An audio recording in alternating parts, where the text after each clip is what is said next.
Hi, welcome to San Jose Municipal Rose Garden. I'm Terry Riley and I'm going to take a few minutes to show you how to deadhead in a public display garden.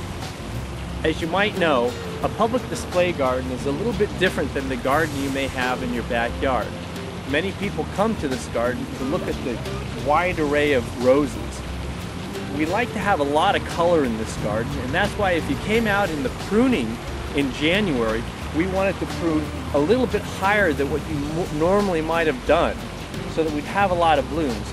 So what we're going to show you today is how to deadhead in a public garden so that we have more color as you look around the garden. It's a little bit different than what you might do at home, and you might take some of these techniques into your own garden. So let's get started. I'm going to go ahead and demonstrate the deadheading on this particular rose. This particular rose is not one that we would deadhead in the San Jose Municipal Rose Garden. Because it is a display garden, we want to make sure that it has a lot of color. However, I will use this one to demonstrate because it does have a good 5-leaf structure. Again, we want to keep a lot of color in this garden, and we want to make sure that all of the petals have fallen off before we do any deadheading in this garden.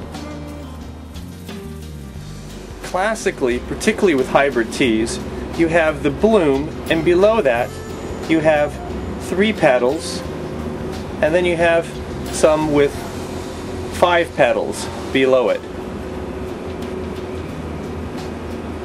With deadheading, what you want to do is come down to the first 5-leaf right here, and this is typically where you'd make your cut. Depending upon how the rose is growing, you might want to make your cut on the second 5-leaf and possibly even the third 5-leaf.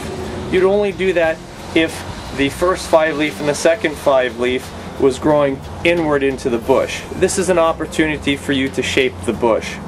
You kind of want to have the next rose growing outward for the bush to give a little bit of better air circulation. In this particular case, we'll show you we would cut here at a 45-degree angle, about a quarter of an inch above where the leaf intersects the stem. Right there. The next rose is then going to grow from here outward. So let's go ahead and make that cut.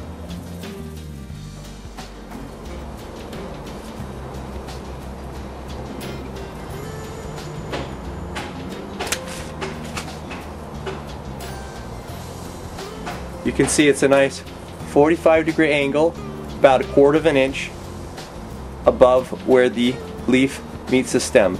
The next rose is going to grow from there. Now, as you know, deadheading is the removal of spent blooms so that new blooms can grow in their place. If we take a look at this particular bush, we'll see here that there is a bloom that's getting a little bit past its prime.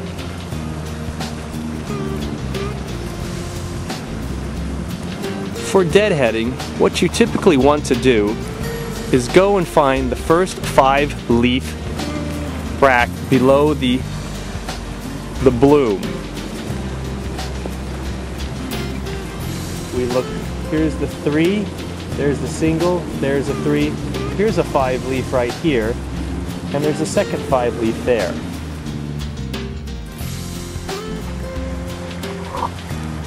Here's a close-up. You have a 3-leaf here, and you have a 5-leaf here. You have another 5-leaf here, and another 5-leaf right there.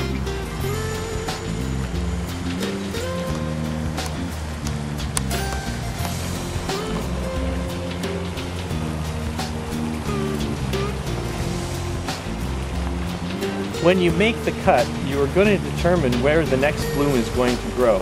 If I was going to make the cut here, the next bloom is going to grow in this direction. If I make the cut here, the next bloom is going to grow in this direction. If I make the cut at the third 5-leaf, the next bloom is going to grow in this direction. But the most important part that I want to show here is that in the public display garden, this bloom we are going to leave on. This bloom, although in your garden you might want to cut off the deadhead, we're going to leave it because it still has some color and from a faraway distance still has some value in a public display garden. Let's show you what I mean.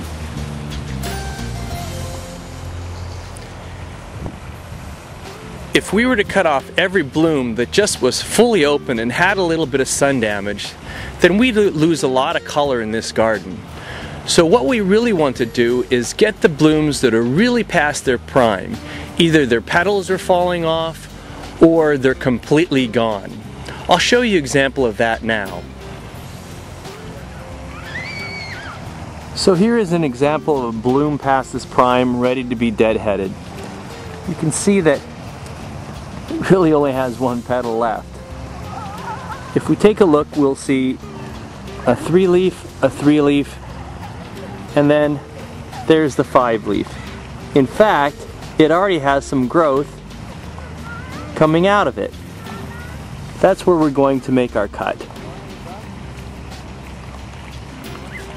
I'm going to remove this leaf so we have a better view. And we're just going to cut about 1/4 inch at a 45-degree angle above the 5-leaf. You can see now this is where the new growth is going to grow. And it's going to grow outside in this direction. So again, the most important thing to remember is you go to the first 5-leaf. You've got some 3-leaves here. This would be your first 5-leaf. This is where the new growth is going to come out of. In this particular case, if we wanted to cut here, the new rose is going to grow in this direction. If we wanted the plant to maintain a nice shape, we may want to cut to the next 5-leaf and grow in an outward. This one would grow inward into the bush. And we'd want to cut about 1/4 inch above at a 45-degree angle.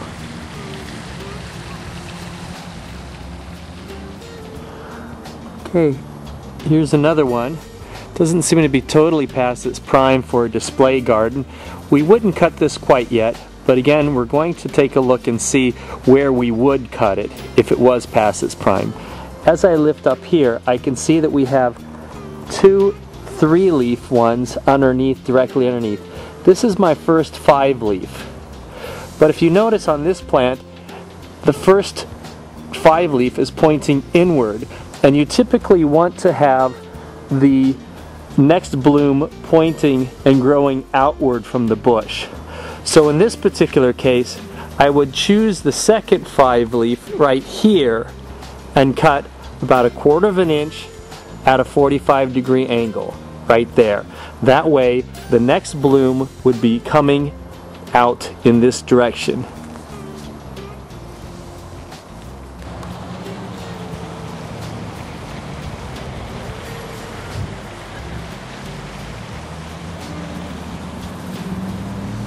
As I mentioned before, in a display garden we tend to like to keep a lot of color on the bush.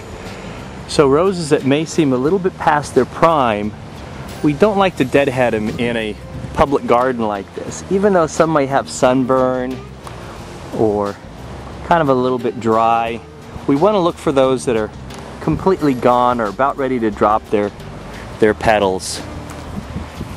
In your own garden you may have cut flowers such as these, but again, from a distance you can see they add a lot of color into the garden here. So we're trying to look at standards to use to cut in this.